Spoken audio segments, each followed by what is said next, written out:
এখন কটা বাজে বলো তো? এই যে দেখো 4:48 বাজে। এখন আমি ঘুম থেকে উঠে পড়েছি। ঘুম থেকে উঠে বাইরের দিকে আসলাম। বাইরের দিকে এসে দেখো এখানে ঘুটঘুটে অন্ধকার হয়ে আছে, তবু ক্যামেরা লাইটটা অন করে দেখানোর চেষ্টা করছিলাম। তো প্রথমত আমার ঘুম থেকে ওঠার যে রুটিনটা সেটা আমি তোমাদের সাথে একটু শেয়ার করি। ঘুম থেকে উঠেই কিন্তু আগে প্রথমে আমি যেটা করি সেটা হচ্ছে গিয়ে টাইমটা দেখে নিই। আর বরমশাই কিন্তু আগেই ঘুম থেকে উঠে পড়েছে ওই 4টার দিকে, আর সে কিন্তু প্র্যাকটিসে বেরিয়েও পড়েছে। আমি কিন্তু এইভাবে গড়িমসি করে করেই ঘুমিয়ে থাকি। তারপরে কিন্তু 4:30 বাজলে তারপর উঠে পড়ি। আর দেখো প্রথমে ওঠা মাত্র যেটা আমার কাজ থাকে সেটা হচ্ছে মশারিটা তোলা। তো মশারিটা ভালো করে তুলে নিলাম, আর সাইডে নিয়ে এসে একেবারে ওখানে একটা দড়ি ঝোলানো আছে দেখতেই পাচ্ছ। তো সেই দড়িটা দিয়ে ভালো করে একেবারে বেঁধে নিয়ে তারপর ওপরে একটা বাস আছে, তার মধ্যে আমি সেটাকে ভালো করে আটকে রেখে দিই যাতে না পড়ে। প্রথমে ঘুম থেকে উঠাতে বাইরের দিকে গিয়েছিলাম, এইরকম আগে সমস্ত কিছু কমপ্লিট করে নিয়ে কিন্তু বাইরের দিকটা গিয়েছিলাম, আর তোমাদেরকে সেটাই আমি আগে দেখালাম ক্যামেরাতে। তারপর তো ওই যে বিছানা তোলা, বিছানা গোছানো না থাকলে না ঠিক ঘরটা পরিষ্কার লাগে না। তো আমি আমার ঘরে না অনেক কিছু চেঞ্জ করেছি, যেটা আমি তোমাদেরকে, তোমরা যদি দেখতে চাও অবশ্যই আমি তোমাদেরকে দেখাবো। আগে যে তোমরা দেখছিলে ভাঙা ফুটো বা অনেক কিছু বলতে গেলে খারাপ অবস্থা হয়েছিল, এখন কিন্তু আর সেই রকমটা নেই। দেখতে পাচ্ছ চারিদিকে অনেকটা সাজিয়ে তুলেছি, বেশ আগে থেকে অনেকটাই ভালো লাগছে। তবে খুব একটা ভালো লাগছে তেমন কিন্তু না।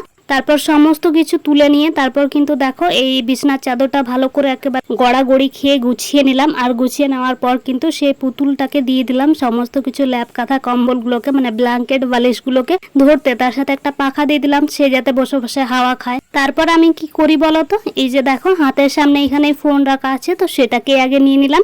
তারপর ফ্যানটাকে অন করে দিই। ফ্যানটাকে অন করে দিয়ে তারপর নিচের থেকে একটা জলের বোতল তুলে নিলাম। কালকে রাতে ঘুমানোর আগে কিন্তু জলটা গরম করে রেখেছিলাম, মানে প্রত্যেকদিন রাতেই সেটা করে থাকি। তো সকালবেলাতে এই যে দেখো কাপটা নিয়ে আসলাম, তারপর সেটাতে এখন গরম জল ঢেলে নিচ্ছি।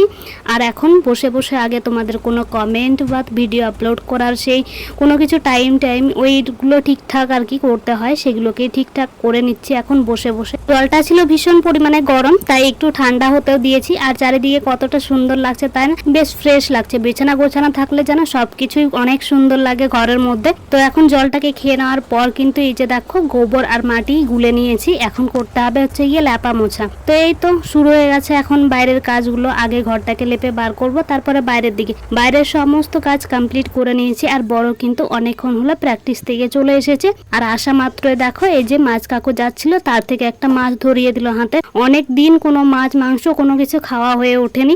আমি যাচ্ছিলাম স্নানের জন্য যে বের হয়েছি, অমনি কিন্তু মাছটা ধরিয়ে দিয়েছে। তো আমি বুঝতে পারছি না যে আমি কি করব, তাই ভাবলাম যে চলো মাছটা পরে না হয় কাটবো, আগে স্নানটা সেরে আসি। যাচ্ছিলাম যখন আগে গিয়ে আসি, তারপর দেখা যাবে। আর এই দিকে দেখো এখন হচ্ছে গিয়ে জল ভরবে, সে জল নিয়ে আসবে, সেই কারণে কিন্তু সে ধুয়ে নিচ্ছিল সবটা। আর স্নান থেকে এসেই কিন্তু আগে আমি মাছ কাটতে বসে পড়েছি, আর অন্যদিকে কিন্তু ভাতটাও বসিয়ে দিয়েছি। এই আলু কাটাটা দিয়ে না আজকে প্রথমবার আমি মাছ কাটছি। তো বড় একদিন কেটে দেখেছিল, বেশ ভালোই কাটা যাচ্ছিল অনেকদিন আগে, তাই আমি এটা দিয়ে কেটে নিলাম বেশ ভালো করে। তারপর পুকুর থেকে গিয়ে ধুয়ে নিয়ে চলে আসলাম। এইদিকে এখন দেখো সে করবে হচ্ছে গিয়ে ব্রাশ, আর এইদিকে বসানো আছে ভাত। আর ভাতটা বসিয়ে দিয়ে কিন্তু আমি বাইরের দিকে গিয়েছিলাম। আর ঘরের মধ্যে দেখো কি করেছে কাণ্ডটা, এই যে আমি একটু বাইরে গেছি কিনা গেছি, এই যে দেখো এই কাণ্ড করেছে। এই যে তাকের উপরে সবটা গুছিয়ে রেখেছিলাম, আর সে একটা তুলতে গিয়ে সবটা ফেলে দিয়েছে। এখন আমার কাজ বাড়িয়ে দিয়েছে, কিচ্ছু করার নেই, সবটা আমাকে এখন গোছাতে হবে।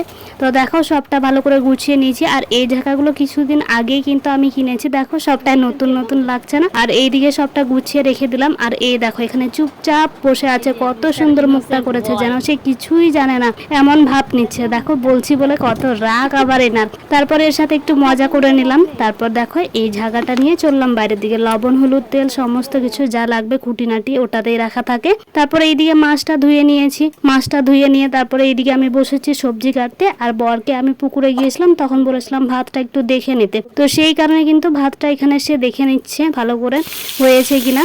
তো এইদিকে দেখো সবজির মধ্যে ভাবলাম শুধু আলু কাটবো, তার থেকে বরং একটু পুঁই ডাঁটা কেটে দিই। আর গাছে যেহেতু আছে তাই গাছ থেকে কিন্তু কয়েকটা ফ্রেশ পুঁই ডাঁটা কেটে নিয়ে চলে আসলাম। আর সেটা দিয়ে কিন্তু আজকে রান্নাটা করা হবে, মাছ দিয়ে আলু দিয়ে পুঁই ডাঁটা দিয়ে। ভাতটা নামিয়ে কিন্তু মাছ ভাজাটা বসিয়েও দিয়েছি। চলো তাহলে আজকের ভিডিওটা আমি এই পর্যন্ত রাখছি। ভালো লাগলে একটি লাইক করে চ্যানেলটিকে সাবস্ক্রাইব করে দিও। এটাই হচ্ছে সকাল থেকে আমার কিছু টুকিটাকি রুটিন। তো চলো সবাই টাটা।